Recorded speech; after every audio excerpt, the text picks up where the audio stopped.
Good morning, everybody, and welcome to Hazer to Hazer Group's quarterly update webinar, where CEO and Managing Director Glenn Corrie and Chief Technology Officer Tim Forbes will be on the call to discuss the highlights of Q4 FY24 and do a small presentation for you.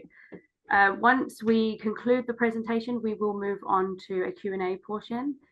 We have received some questions in advance, but please do feel welcome to answer any questions you have, and please use the Q&A button at the bottom of your screen. To avoid repetition, I may combine or amalgamate questions together just to save time. But thank you very much again for joining. I'll now hand over to you, Glenn. Thanks, Hannah. Hello, everyone, and welcome to our Q4 results investor briefing. Thank you for dialing into the call. Joining me today is Tim Forbes, our Chief Technology Officer. As Hannah said, the slide materials are released today on the ASX, and they're available on our website if you'd like to download them. We'll spend the next 20 minutes on the presentation, and then we'll open up the floor for some Q&A.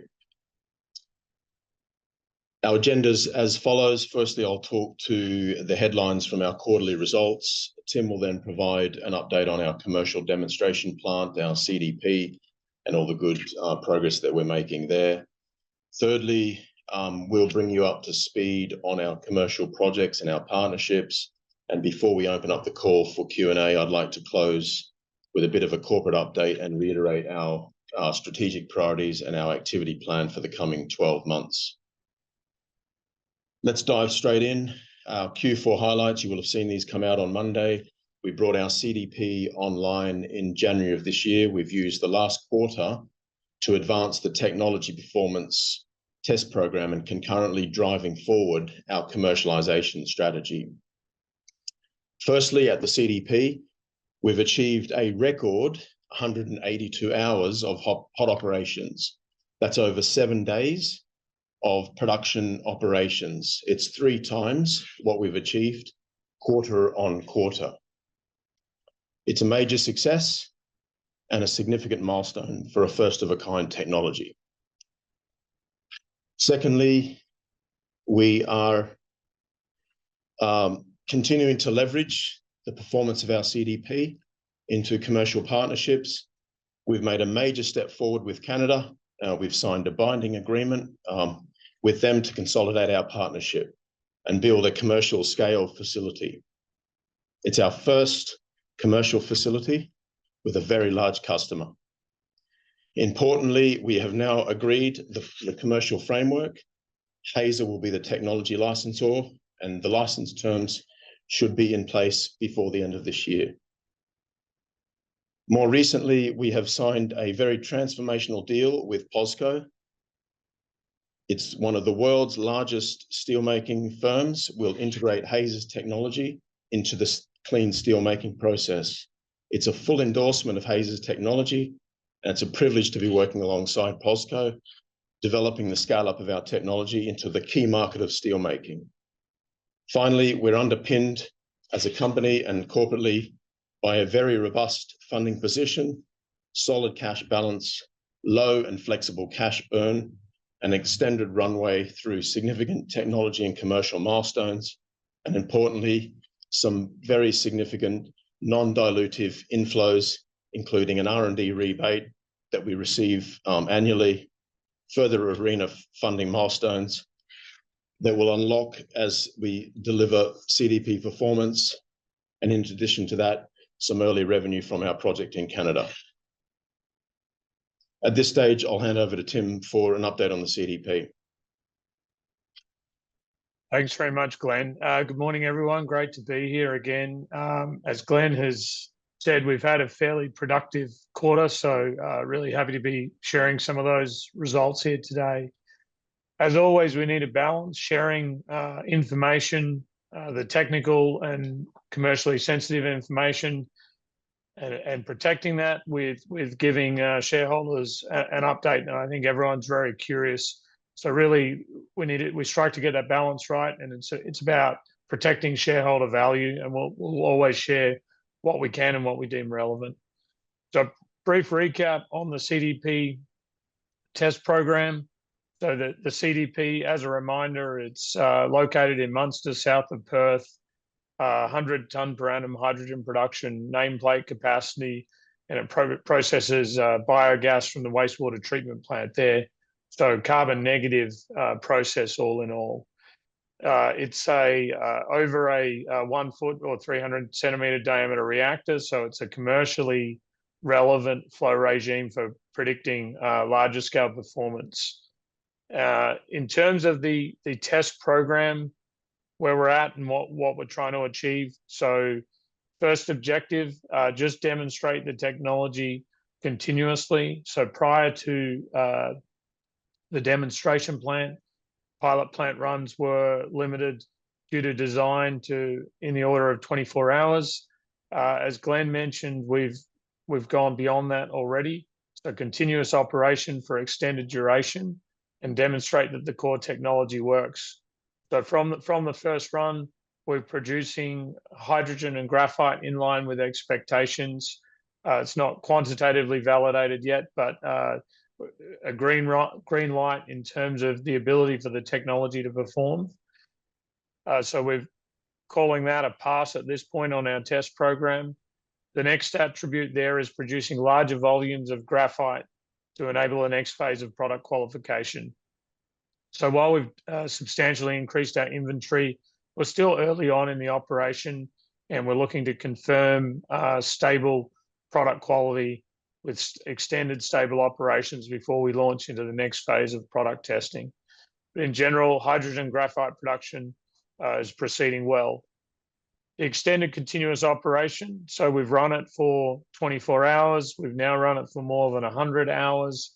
We're looking to continue to extend that further and get more data on how the plant will perform in a commercial, large-scale commercial setting and inform the reliability you'd get out of a large-scale commercial plant. So while we've given ourselves a green tick on completing our key objectives there, we'll continue to push and try and optimize and enhance reliability of our continuous operation. Similarly, solids handling demonstration. Some of our equipment and our solids materials, being the graphite, are a little bit abnormal. So one of the objectives of the test plant was to demonstrate the performance of that equipment. And at this point, while we want to see more extended operation, cyclones, filters, screw conveyors, etc., all that equipment is working as anticipated, potentially even better than anticipated, and no real issues flagged. We just want to see further demonstration of that before we call that one complete. And then lastly, scale-up performance validation.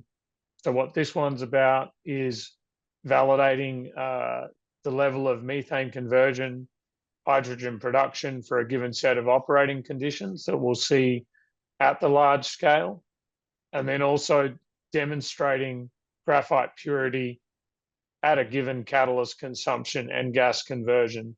So while all indications are positive there, we haven't yet optimized our operation, and we're holding back on calling that one complete at this point in time, but initial indications are positive, and we're on track to complete the test program this year. So we do have strong commercial interest. We've got a strong base technology and a good test plan. The focus at this point is execute the test plan to then secure the commercial investment.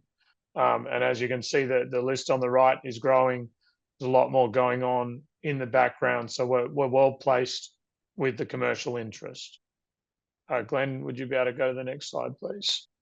So in terms of some of the key results, the chart on the right, as you can show, the progressive increase in operational runtime with each run shows that we're learning each time.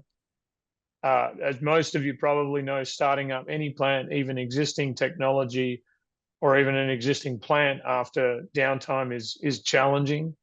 The first couple of runs were largely sorting out commissioning, startup issues, things like tuning control loops, sequencing of valves, etc. In the third run, we got things under control, stable operations, and then had some challenges injecting catalyst with a catalyst injection system fault. And then by run 4, we achieved much more stable operation, got the catalyst injection going, and we're largely under control. We had a few external interruptions with power supply, compressor faults, etc. But I'd say the key message here is the core tech is looking good. We continue to learn and deliver improved run times. And in the background, we're leveraging that data to enhance our technical understanding and support the project development work that's going on. In terms of our next run, we're nearing works completion to enter run 5. We've done some minor mechanical modifications to improve reliability. And so they're not really process related, but we're confident in our ability to improve again going forward. We're looking forward to reporting back on some more positive results in the near future. Thanks very much. I'll hand back to Glenn. Great, thanks, Tim. Let's move to the next slide.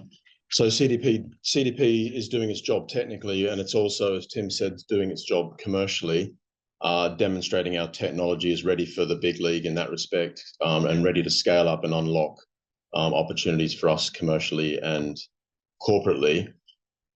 We've got a rapidly expanding customer footprint in strategic markets and industries with tier 1 blue chip partners. Our pipeline of opportunities is continuing to grow. The USA, Europe, Asia. USA is a very good strategic fit, low-cost feedstock, strong policy support. In addition to our partnership with Fortis BC, we're advancing a number of partnerships and licensing discussions on the ground there. Asia is a very unique market. It's abundant LNG and gas, very limited access to carbon capture and storage and renewables, a very large industrial complex that has industry that's very difficult to electrify. So one project in Japan, a project now in Korea, and others in flight, in particular around Southeast Asia. Closer to home in Australia, there's a series of potential opportunities in traditional hydrogen markets, such as ammonia, and we've now got quite strong policy and government support with the recent budget measures, $7 billion into hydrogen, $8 billion into critical minerals, and we're seeing that spurring a bit of the demand. So we see a strong outlook for Australia over the coming years. Outside of the technology, we're collaborating with Mitsui on developing a marketing strategy for Hazer's graphite, and that's taking shape, and we're getting some very good feedback that is emerging from the customer base there. Just looking a bit of a deeper dive into North America and our Canada project, we're very excited this quarter to announce the signing of a binding contract with Fortis to build a 2,500 tonne per annum commercial facility in Vancouver in Canada. It's a significant milestone for the project, as I've mentioned. Just to remind everyone, Fortis BC is a very large integrated energy utility. Its market cap is around $30 billion Canadian. It's about 2 times the size of Origin Energy, so a very large group that we're very proud to be working with. The key terms of the deal are very good. Fortis BC will assume 100% of the project and the equity ownership. They'll take 100% of the capex, and simplistically, Hazer will license the technology. We've agreed a license fee framework, very important. It's linked to size of facility, and it's linked to royalties on production of hydrogen and graphite. We'll look to finalize those license terms throughout the year. FEED's complete. FID is currently scheduled for 2015 following site selection. Then FEED will be integrated along with the completion of the definitive agreements. And really importantly is that under the engineering services agreement, we will be receiving some early revenue for all of the engineering work that we're doing point forward, and that should start to flow once that agreement is signed this year. And this will include some recovery on past costs that have been spent over the last year or so. I will make mention that the Canadian government is also very supportive. There's been an initial $8 million of government grant funding into the project secured from the British Columbian provincial government, and that should carry the project through to FID. Moving on to Posco, transformational deal for us in several ways. It's a big company, a big industry with a very big problem. Steel making is responsible for over 8% of global CO2 emissions. It's a very carbon intensive industry. Hazer's technology is very uniquely positioned to effectively decarbonize the steelmaking industry in general. It's got an application for hydrogen, application for Hazer's graphite, and also an iron ore catalyst. So the synergies of our technology into steelmaking are very, very strong. Posco is the 6th largest steel producing company worldwide. They've got a very clear pathway to carbon neutrality by 2050. Our MOU that we have signed with them, we've been working with them for over a year and a half, 2 years. So there's been an extensive amount of due diligence done on the technology with Posco. So we're very proud to be going into an MOU, jointly developing a plan to integrate Hazer's technology into Posco's proprietary low carbon green steel process called Hyrex. There's a load of information on the web for people to see. The initial plant capacity hasn't been finalized yet, but we'd expect it to be in the order of around 3,000 tons per annum. But what's more exciting is that that will build likely over time. Their requirement in the long run is for hydrogen capacity in excess of 100,000 tons per annum. So this is a very exciting long-term growth opportunity for us that could be a very significant value generator for the company. Again, this will be a licensing agreement for us. Posco will own 100% of the project. Hazer will be the licensor of the technology.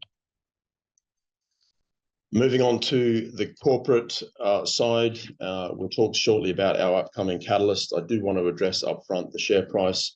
It's certainly not where we want to be as a company. We certainly don't think it necessarily represents the progress that we've made as a company over the past 18 months. Our company and our business is in one of the strongest places it's been in the history of the company. The technology is de-risked. We've got our CDP operating well, as Tim has mentioned. We've got 4 really important commercial partnerships with blue chip customers providing strong endorsement of our technology. There's a much shorter pathway now to first revenue and cash flows. Our deep pipeline is more apparent now that our CDP is operating, and that includes potential customers, strategic partners, and investors. And we've got a robust and flexible funding position as a company. The size of the prize, as I've said on a number of occasions, is very large for Hazer. Every large-scale plant that we have licensed and built by others globally will yield in the region of $30, $50, $80 million of value, depending on the size.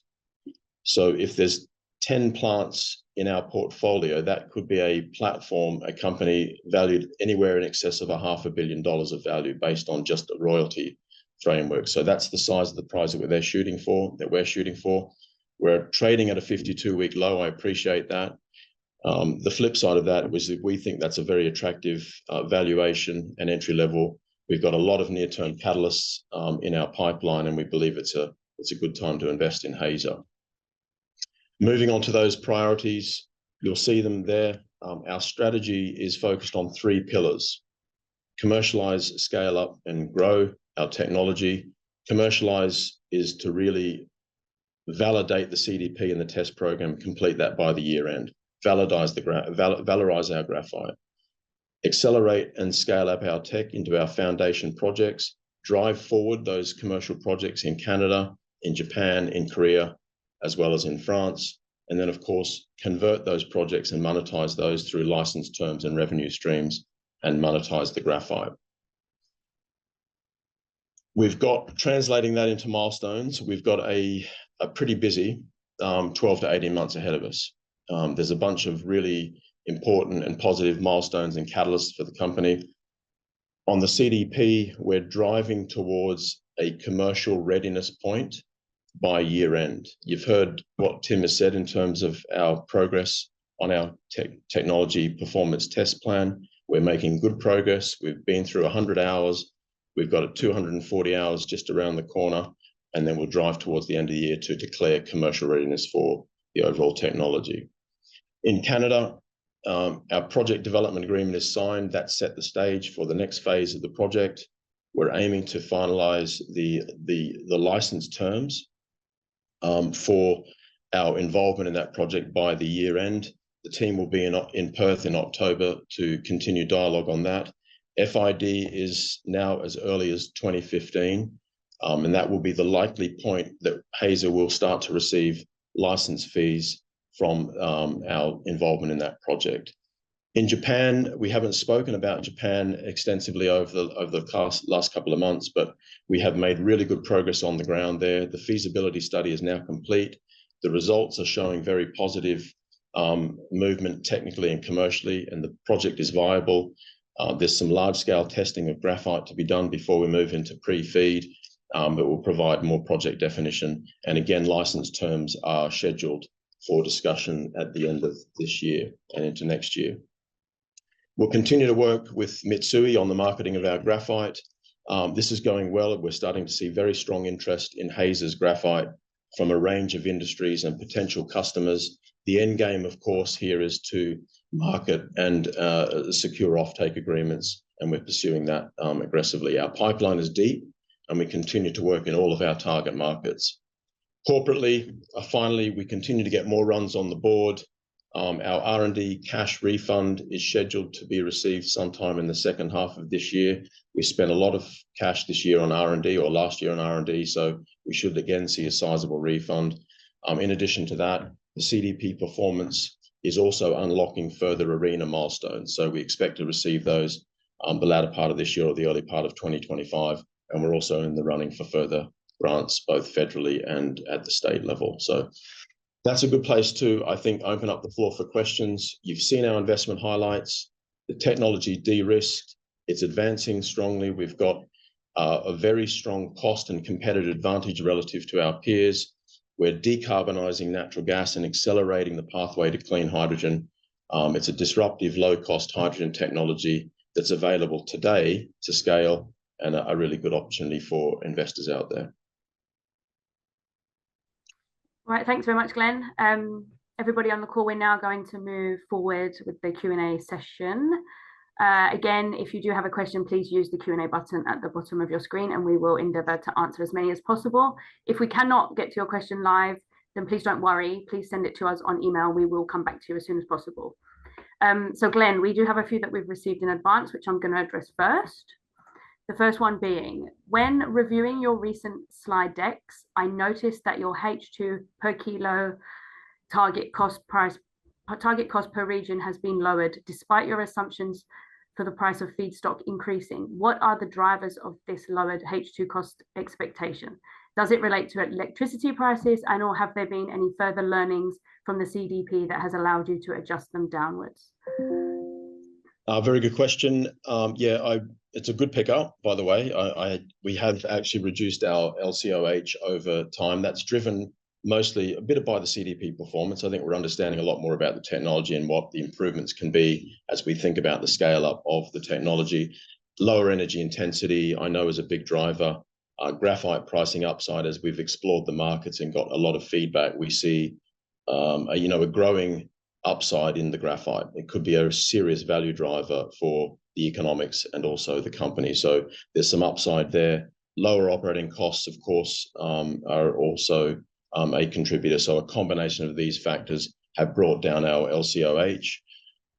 Just from memory, if you think about the LCOH for us globally, it's extremely competitive. In the US, we can deliver hydrogen on the ground to customers for around $1 a kilogram. In Asia, where gas prices are around 4 to 5 times those in the US, in the order of $10 to $12 in MMBTU, we can still deliver hydrogen to customers industrially for anywhere between $2.50 and $3.50, depending on the jurisdiction. So an extremely competitive cost base, and that's putting us at the front of the queue for interested parties in terms of technology and the value that we can create for industrial customers. All right, thanks very much, Glenn. Second one, can you provide a bit more detail around how the technology will scale from the CDP to the potential phase 1 applications, 2,500 to 10,000 tonnes per annum, and then ultimately your phase 2 target of 100,000 tonnes per annum? Yeah, thanks, Hannah. I I might take that one. So I guess initially we have small scale data that we understand how quickly the reactions perform and the chemistry in the reactions. Then when we go to the demonstration plant, that's at a scale where the gas solids contacting effectiveness is important, and that is a substantial de-risk at the demonstration scale. So now that we're operating at that scale, we understand a lot more about expected performance at the large commercial scale, so 2,500 tonnes per annum. And what I would say, the CDP substantially de-risks the performance predictions. And then the 2,500 tonne per annum plant for a fluid bed reactor is a very small fluid bed reactor. So that's well within commercial experience bands. Most of the key data required to substantiate that performance is being obtained from the CDP. So fluid beds are scalable. We have the design. We're getting the data to support it. In terms of a 10,000 tonne per annum plant, the same designs that we'll be implementing next year at the CDP with the heating elements included, that will be applicable at least up to 10,000 tonnes per annum, if not upwards of 40,000 tonnes per annum within the existing size of commercially deployed fluid bed reactors. So we're in the process of proving out the technology. Those scales are well within proven demonstrated experience in industry. And then in parallel, we're working on process improvements, optimizations, and some more substantial changes to get us to the long-term goal of in the order of 100,000 tonnes per annum. Glenn, did you have anything to add on that? No, that's spot on. I think Tim and the team have developed a pathway to large scales. The demand for the technology is already scaling up. So we're trying to meet that with single train capacity, as Tim mentioned. So it's something that we're planning for at this stage. All right, thanks very much, both. This next one is a combination of multiple questions on the same topic. So there are two questions in one here. And it is on Hazer's competitive advantage. How do you see the competitive landscape changing over time? Is there enough differentiation with regards to input, scale, output across all methane pyrolysis technologies that a superior technology could be identified? And also this leads into why Hazer's technology has been chosen by its partners over competitors.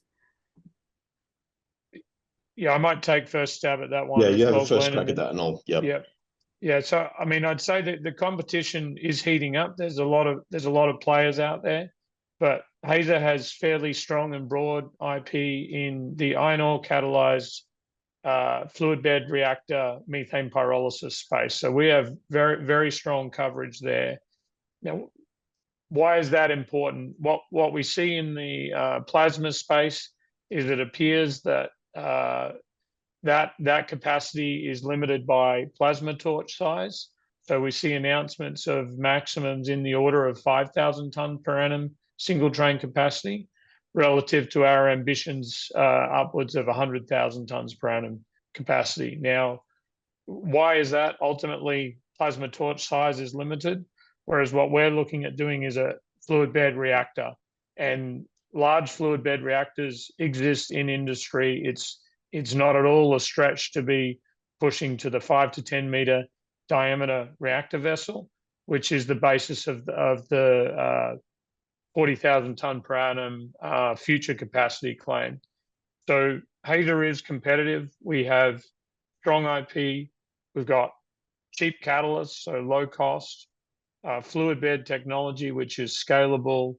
Electric heating paints the pathway for really low emissions. And then we have a differentiated carbon product in the graphite that you don't get with some of the other technologies. So we see our position as strong and we're focused on developing our technology. We have the commercial interest there. If we deliver our test plan, we're well placed to capitalize on that and secure our position as a leader in this space.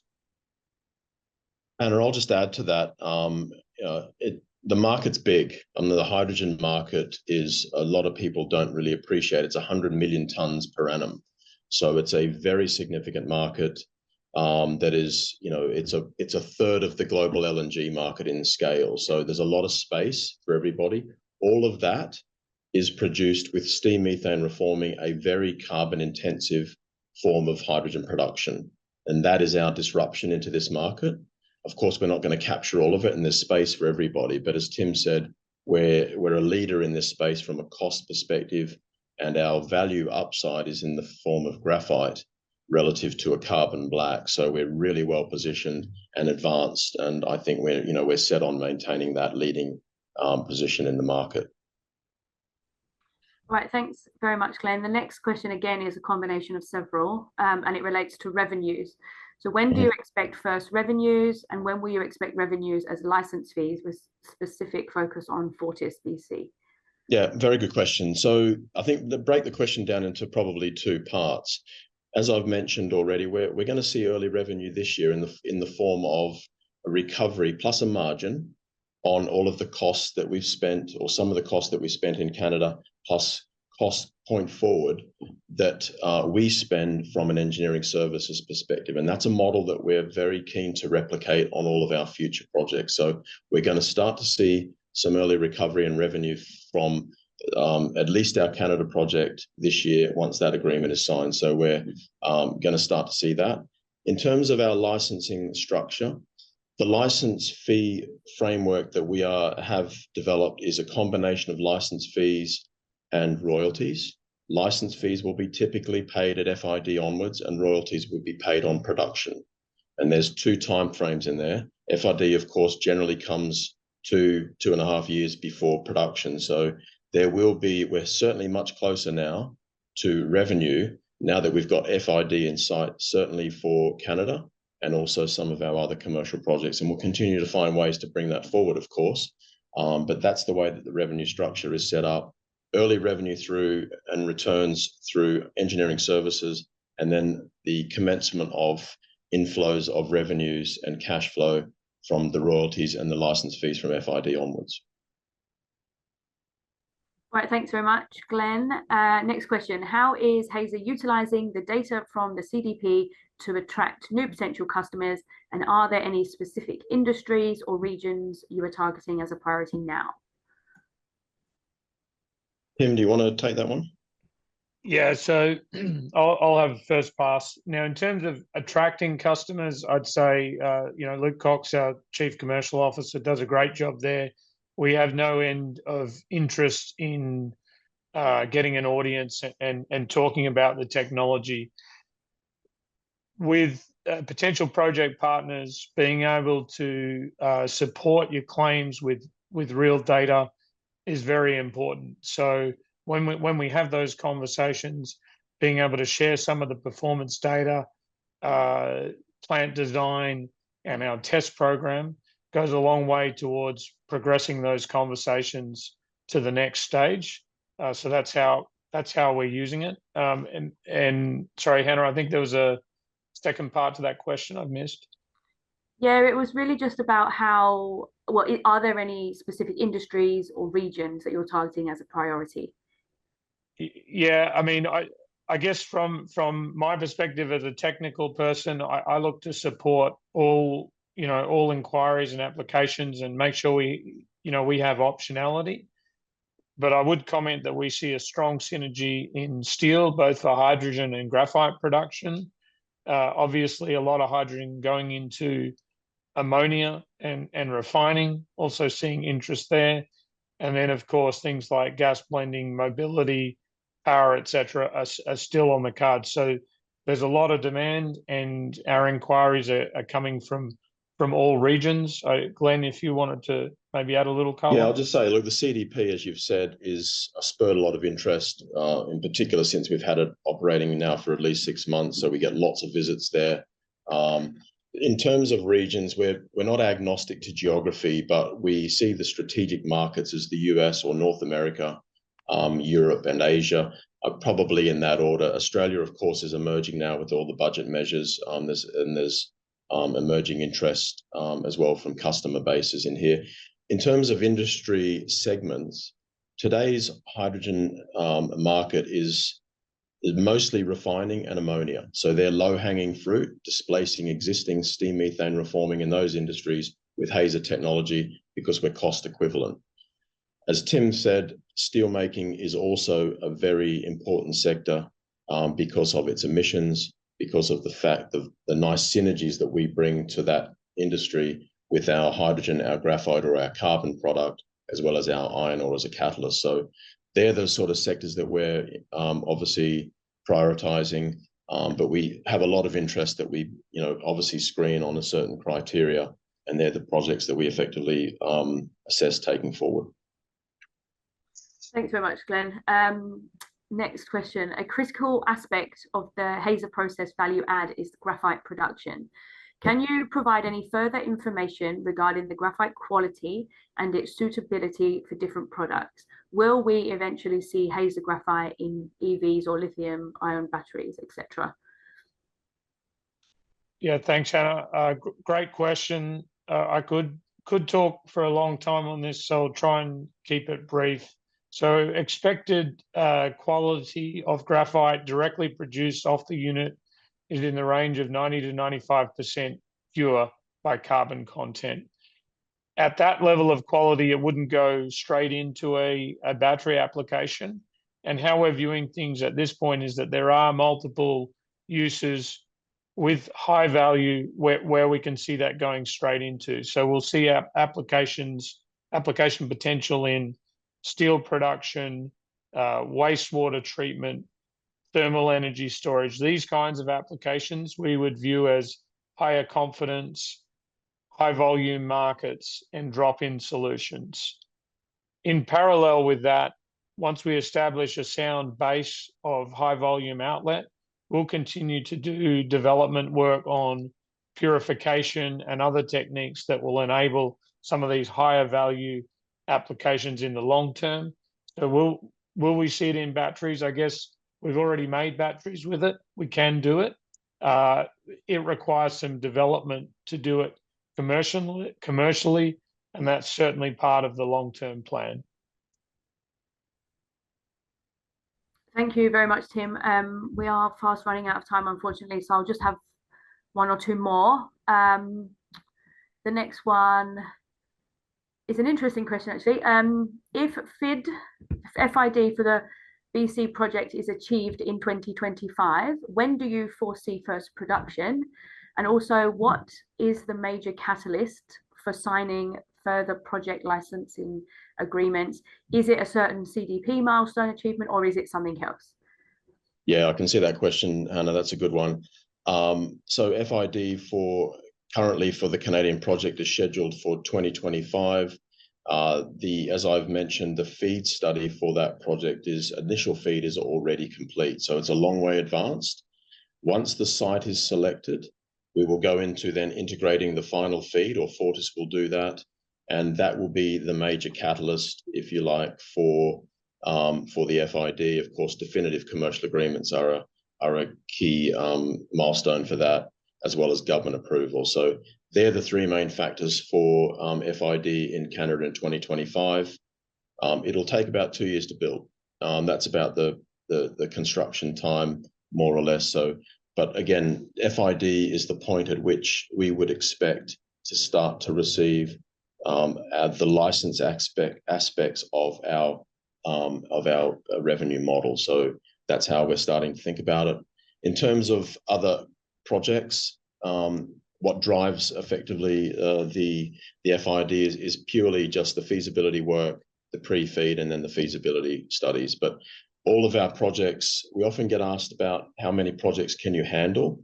We're not a developer of projects. What we are is a licensor of the technology. So we can handle a larger volume of projects because we're licensing the technology. And of course, all of the feed work and all of the engineering, construction, and building work is on the customer. And that's one of the uniquenesses of our business model, that we can handle a larger portfolio of effectively customers here. They'll have their own internal milestones to drive forward to FIDs for projects, but we're phased. Generally, we see our portfolio today phased every 2 years, a project coming online. We've got an ambition and a vision of having 10 plants in 10 years, as I've said, in terms of valuation. every large-scale project here delivers in the order of $50 million of license fees to the company in value. So you can start to see how quickly the underlying value of the company can be built up with a portfolio of projects worldwide. Thanks very much, Glenn. I'm just going to combine two slightly similar questions into one as we wrap up, and it is, how does Hazer compare with SMR? Is it more or less efficient? And then how is the company looking at additional Australian grants for carbon capture technology, given how different you are from SMR? Yeah, Tim, if I'll address the grant point, and then I'll let you talk to the SMR differentiation there. The grant access to grants Australia-wide has really opened up, both at the federal level as well as at the state level. Of course, Hazer is a built-in carbon capture technology in the form of graphite. So we split a methane molecule into pure hydrogen and carbon in the form of graphite with 0 emissions, Scope 1 emissions. So we are naturally a carbon capture technology. It's easier to store a solid than it is to store a gas. So we offer a very unique proposition for carbon capture and storage. Now, that's the conversations that we have ongoing at the federal and the state level in terms of methane pyrolysis as a very unique carbon capture technology. So we see that change. The $7 billion to critical minerals, the $8 billion to hydrogen, we think is going to help. There's the Head Start program as well, and we're keen to capture both sides of effectively those budget measures for our technology going forward. Tim, did you want to address the SMR point? Yeah, so I guess, Hannah, SMR efficiency, I'd probably talk about process energy intensity. So how much power per kilogram of hydrogen produced. What I'd say is SMR and Hazer are similar. We're both splitting a methane molecule, which is 8 times easier than a water molecule. So that's probably a useful comparison to bring in there. Relative to electrolysis, SMR and the Hazer process are both vastly superior in terms of how much less energy they require to split the molecule is one aspect. The second key aspect is that SMR uses methane as a fuel to heat the process and generates a substantial amount of CO2 emissions. Whereas, as Glenn says, the Hazer process has the carbon capture and storage built into the process without question. So, comparable energy intensity. When you look at the fact that we've got the carbon capture built in and availability of carbon capture in other geographies, the scale required, the cost, there's a lot of uncertainty there. We see that Hazer is very well positioned relative to SMR. Thank you very much, Tim. Everybody on the call, that's all we have time for today. If we didn't get to your question, I apologize. Please do send it to us by email. We will come back to you. John, I've seen your comments about where to send the questions to. If you look on the bottom of the 4C announcement, there is a direct email address for Hazer, which is contact@hazergroup.com.au, or there is my personal email address. Please send it to either of those and we'll come back to you as soon as we can. So again, thank you for joining. Before we leave, Glenn, do you have any closing remarks? Not really. I think, again, just thank you to everyone for joining the call and for your interest in Hazer. We appreciate the ongoing support from all of our shareholders. Look, we truly believe that hydrogen will be a significant part of the energy mix, 5, 10, 15, 20%, and that is commonly shared worldwide. Our technology has got the power to decarbonize natural gas and accelerate the pathway to hydrogen much faster than any other technology that's available today, including electrolyzers. So it's a natural transition technology that can be a game changer for hard to abate sectors like steelmaking, cement, and other sectors that are very difficult to electrify. And that is the markets that we're attracting interest in, and that's the markets that we're targeting. So we're excited about the journey. We've come a long way in the last 18 months. And we've focused on delivering the strategy and unlocking the true value of the technology for shareholders over the coming years. Thank you. Thank you, Glenn. Thank you, Tim. And thank you, everyone, for joining. The call today was recorded and will be available on Hazer's website in the next 24 hours. So again, thank you. And we look forward to updating you in the near future.